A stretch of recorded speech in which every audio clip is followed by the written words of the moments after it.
you either control the situation or you find yourself being controlled by the situation. And by control, I mean you have to deal with everything you have. Sometimes you get hundreds of tracks. Some of them are mono, some of them are stereo, some of them are recorded well, some of them are recorded not so well. Sometimes you have like backing vocals all over the place, and you have, some samples which are late, and some crackles and noises and things like that. So unwanted, I mean, not like if you're working on a lo-fi production. Mm-hmm. And the key here is to go one by one. I can describe the process of how I do it. I would drag all the tracks. First, even before I drag all the tracks, I would make sure that I don't have kind of weird names like _12 point, things that don't mean anything and just clutter the screen. So if it says, bass, that's all I need to know. I don't need to know anything beyond that. So I would go and rename the tracks and make the list look nice. Because that's what you're going to see in front of you for the next few hours, few days, whatever. And even, so that's the first thing. And then as soon as you get the tracks on the screen, find the BPM. Sometimes you have it, sometimes you have to find it. Yes. So that's the very first thing you do, because I'm not going to get into that, but it can save a lot of grief later. Then you save it as, you make sure that everything is where you want it to be.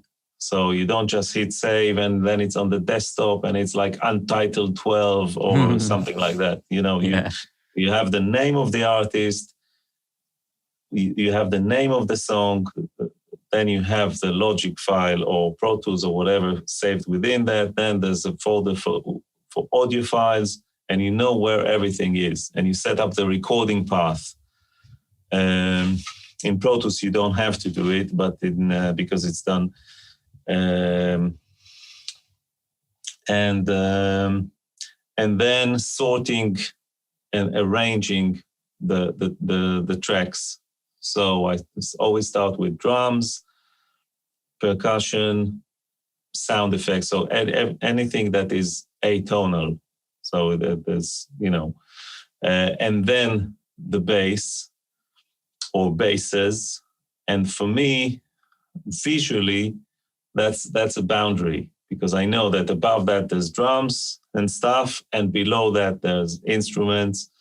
So bass, and then I would, if it's a keyboard song, then I would put the main, let's say piano, but even between, and then guitars, and then whatever, and then vocals, and then backing vocals. But within each group, I would find the instrument that starts the earliest, and that will be my first one. So everything will be in steps.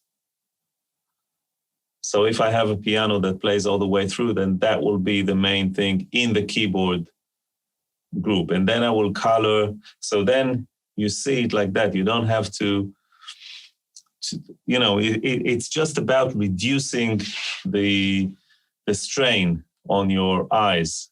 And then I would color every group, each group in its own color. And then you start the process of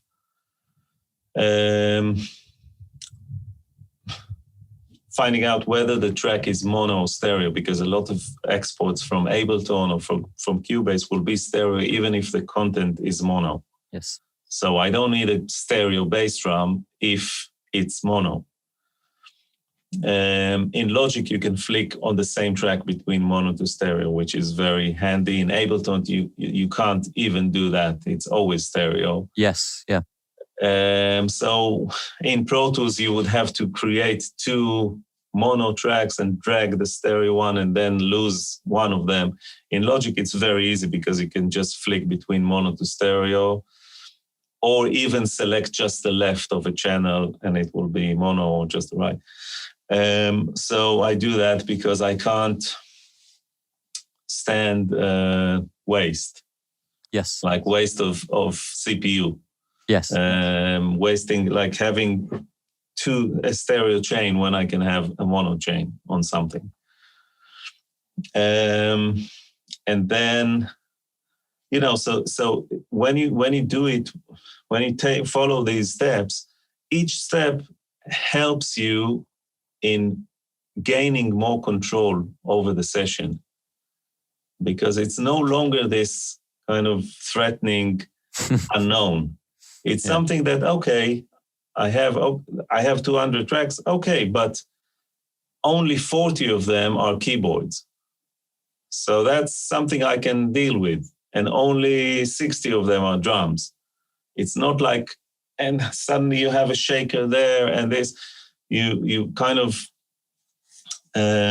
condense it into, or you put it into smaller chunks. And then there's cleaning, like all the backing vocals. I don't need all the S's and all the at the end of the backing vocals. I just need one T.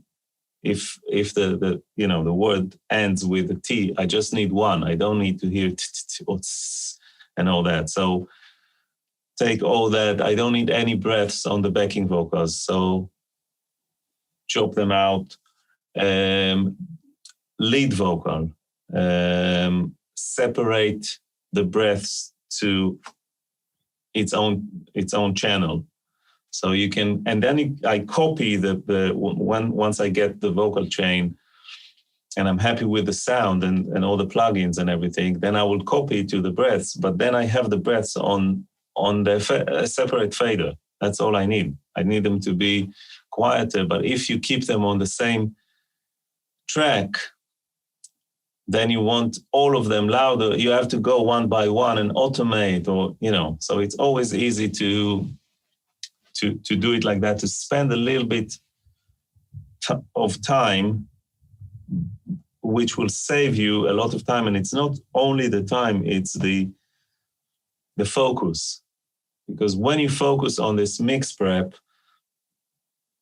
and looking at gates on the snare and the kick, editing the toms, doing all those things, and when you do it, it will sound already good.